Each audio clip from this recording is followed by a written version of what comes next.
This feels so formal. We've already talked like 5 times during camp, so I'm not going to do a big prepared statement. I mean, we're 7 or 8 practices in. I've talked to a lot of you guys, and excited about, you know, what's going on, excited about what's left, and a lot of work to do. So I know there's probably specific questions you guys would ask. I'd rather just answer those. Joe? How are you, sir? Good. Good. Is this where we'll be every Monday? That's a good question. Yeah. So you might want to get used to the formal part of it. I know one thing you had talked about earlier in your tenure was getting the receivers straight and getting that position group up to maybe where you had some other positions to the level where they were. Obviously, you enter this year with probably arguably the strength of your team is the receivers. Mm-hmm. The transformation there and the credit that goes to Coach McDonald and yourself to just identifying that, and the satisfaction for you to see something that you identified as a weakness and now as a strength. So year one, we did a study of every position group in the ACC and just what the average height and weights across the board were, you know, and found that we were definitely shorter than we wanted to be in the receiver room. And so, and at that position, length and speed, change of direction, explosion. And Coach McDonald has done a great job not only recruiting that type of player, but developing those guys with the skill sets needed and teaching them how to be tough. I think those guys are really good in contact catch areas and at tracking the football through contact.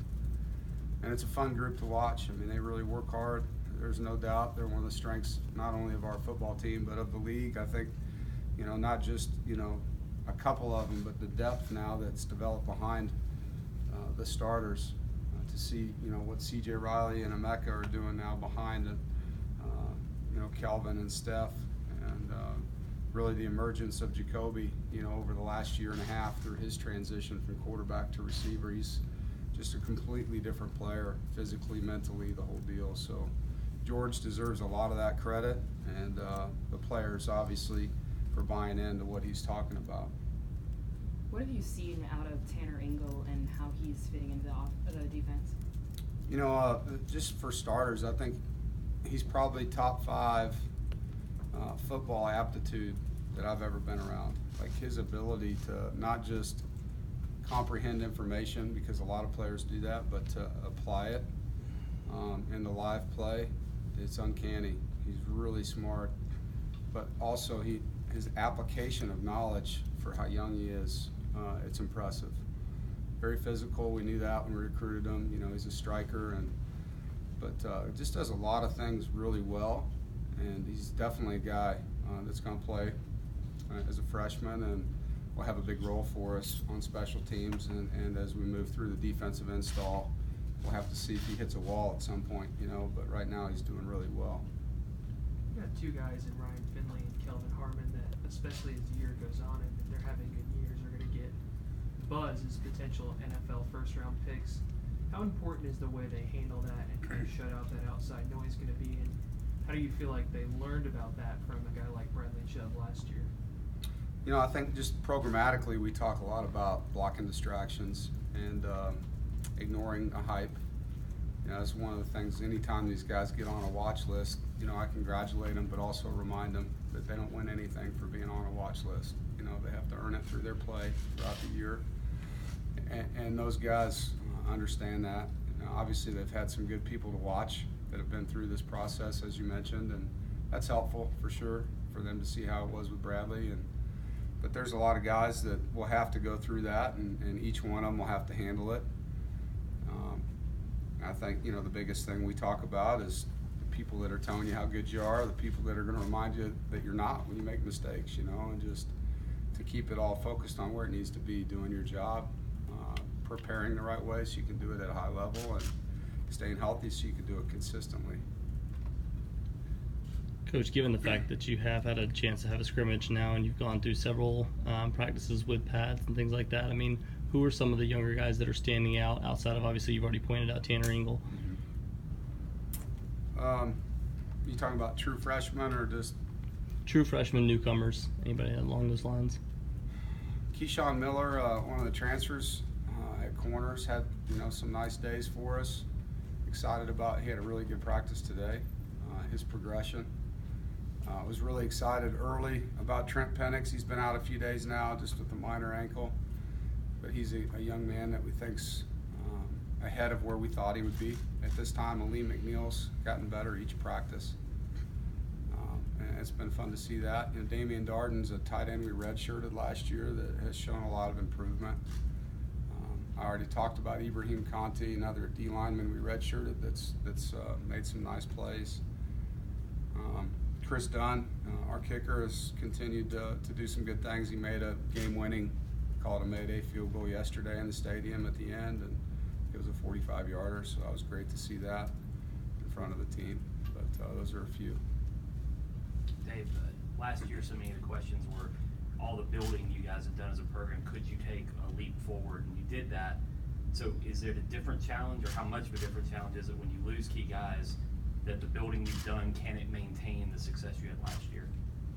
Well, it's different, but a lot of it doesn't just happen. I mean, I think health is a big part of this. I mean, if everybody that we've got lined up to replace him with is healthy and ready to go, that comparison would be different than if 7 or 8 of those guys are injured and can't go, because now you're playing a freshman instead of a junior that's been waiting to play. And so as long as we're going from graduating senior to players with experience behind them, then I think that's the recipe. But when all of a sudden you got to put 7 or 8 brand new guys out there because you've had things happen, then that would be different. And I don't know where we'll be when we get to game 1, but those are different scenarios. There's not many true freshmen that can come in and just immediately pick you up where you left off at a position. Like we talked about, I don't know, first time I talked to you guys, the James Smith-Williams taking his opportunity now, and Darius Bryant, that kind of progression is kind of what you're looking for. Reggie Gillespie, it's his turn, seeing that kind of progression. And when you have to play a newer player that maybe hasn't been here, like Kerry Angeline, as a transfer, an older guy, Val Martin, that's why you recruit an older player, to kind of fill a void that has occurred through, some attrition in your program.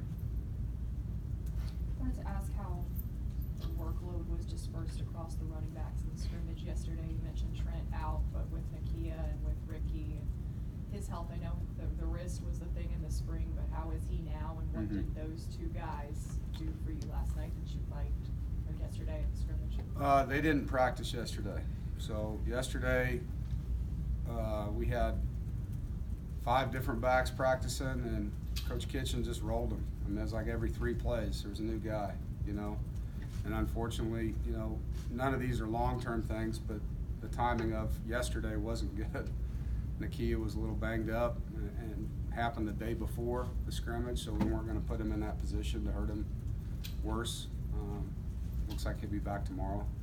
Ricky's pretty close to coming back, so we're looking forward to getting him back out there. I know he's been patient but frustrated, wants to get out and play. Trent's pretty close. He ran today on the side and is getting there. I would think in the next 5 to 7 days we'll have that full health backfield that we're looking for, but right now it's just a bunch of tough guys trying to fight through and help the team. Stephen Morrison, Tyler Baker-Williams, Will Dabbs, Tyler Dabbs, Brady Bodine, all these guys are playing running back right now, just trying to help us and do the best that they can until everyone else comes back. Dave, what have you learned about your defensive backfield that maybe you didn't know, because last year's defensive front was so good? I think the biggest thing that's going on back there right now is there's experience, and that wasn't necessarily that way, particularly at safety. When we had to move Sean Boone last year to nickel and had 2 brand new safeties starting after that, there's a learning curve that's going to take place, and there's mistakes that unfortunately you have to coach through and develop, and now you're seeing a really confident Jarius Moorhead, a really confident Dexter Wright, a really confident Isaiah Stallings, a really confident Tim Glass. Last year they were nervous, and so now they're confident, and so that's the difference you're seeing. I don't think it has anything to do with the D-line right now. It's just their experience levels not even the same, Nick McLeod's playing with a lot of confidence. Chris Ingram is playing with a lot of confidence, you know, because he went through what he did last year. He played in special teams every week. He got a start against Wake and didn't play well, but learned from it and has gotten better. And so all those things help, you know, and that's the one thing you can't coach. You can't give them those game reps. And so that's the biggest difference you're seeing back there right now. You mentioned Val Martin, you have Laurel on the defensive line as well, Yeah. and Joe Babros. You played 8 guys up front last year. Do you think you have 8 guys to play again up this year, and is that your goal? 8 to 10 is our goal. Laurel's looked really good. He's looked really good. I really like him and Darius Bryant, you know, Grant Gibson. Those guys are playing hard. They're consistent guys. Shug's guy, we got to get back to full strength. But, you know, those 4 guys are big guys, are strong. On the ends, you know who the starters are. It's been fun to see Deontay Holden finally healthy and working hard out there. Joseph Boltapelli is continuing to getting better. To see his progress, Xavier Elias and Joe Babros, those are the other guys. Babros working the ends. So we're a ways off. Yesterday was a really good day to watch film on those guys. You know, because in practice they think they made a play, and then yesterday they had to actually try to make it and get it down. And so some people got exposed and some people didn't, you know, and it was good to see that. And Aleem's the one that I think, you know, as he continues to have the game slow down, his physical tools are very obvious. You get him into certain drills where there's not a ton of stuff going on yet. He plays really fast. And so just getting him in football shape. And I feel like there's really 5 inside players and 5 outside players that we could play with if they're all healthy. A less serious football question.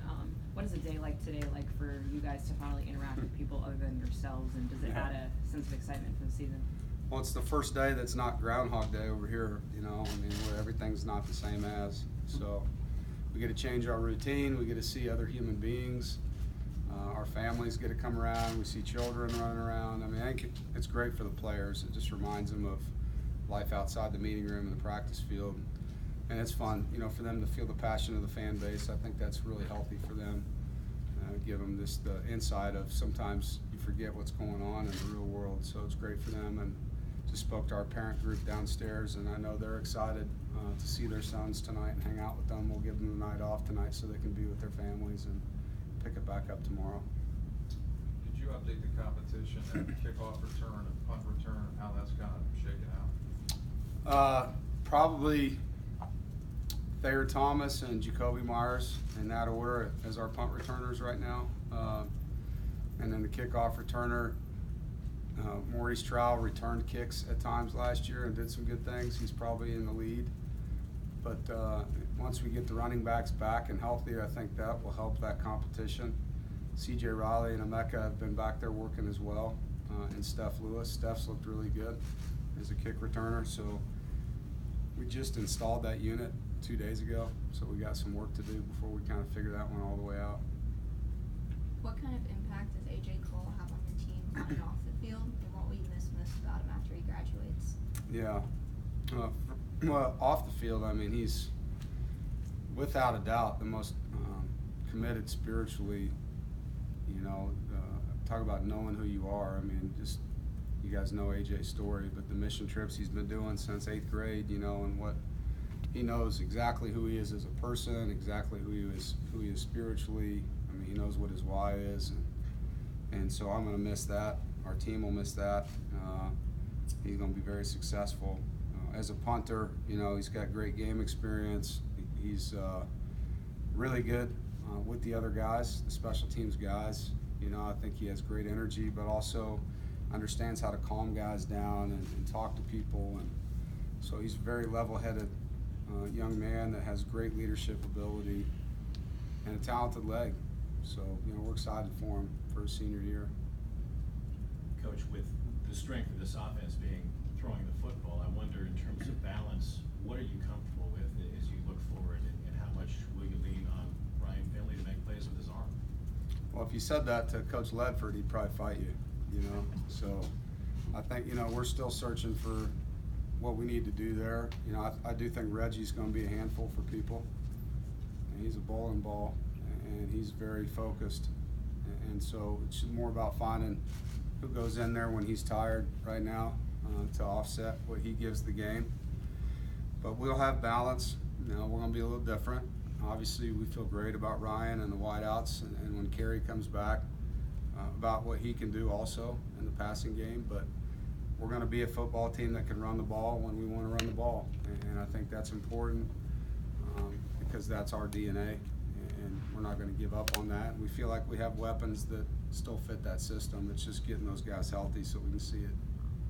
Coach, you mentioned Thayer Thomas earlier. Just how neat is it to see a player come in unheralded like that and to work his way into the lineup? And how did he work his way into get some playing time? Well, a couple years ago, I went to watch them play Sanderson, and it was when Thayer was playing at Heritage, and so obviously he has a brother on the team, and we were watching multiple players. Aleem was playing in that game. Penix was playing in that game. So there was a lot of recruits that are on our team now, so I'm allowed to talk about them.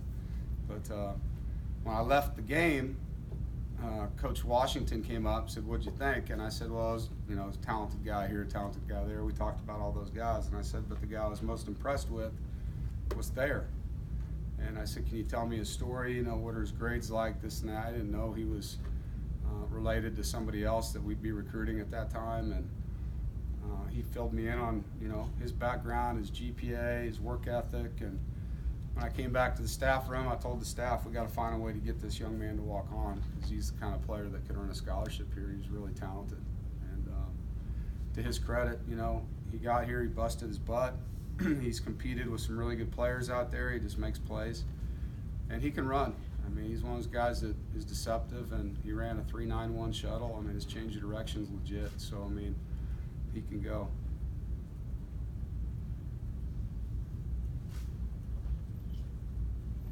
Is that it?